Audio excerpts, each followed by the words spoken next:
আজকে বানিয়েছিলাম পাবদা মাছের রেসিপি।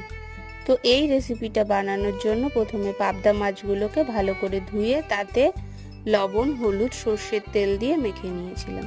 তারপরে কড়াই গরম করে কড়াইয়ের মধ্যে সর্ষের তেল দিয়ে মাছগুলোকে হালকা ভেজে নিয়েছিলাম। ফোড়নের জন্য দিয়েছিলাম কালো জিরে, আদা কুচি। ফোড়নটা ভাজা হয়ে গেলে দিয়ে দিয়েছিলাম লবণ, হলুদ, দিয়ে জল দিয়ে দিয়েছিলাম। জলটা ফোটার জন্য ঢাকা দিয়ে দিয়েছিলাম। জলটা ফুটে এলে ঢাকাটা খুলে দিয়েছিলাম সর্ষে, পোস্ত, কাঁচা লঙ্কা বাটা।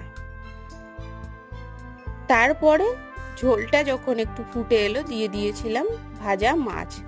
ভাজা মাছ দেওয়ার পরে দিয়েছিলাম চেরা কাঁচা লঙ্কা, যেহেতু আমি একটু ঝাল খেতে ভালোবাসি। আর শেষে দিয়েছিলাম ধনেপাতা কুচি। রেসিপিটা কেমন লাগলো অবশ্যই জানাবেন।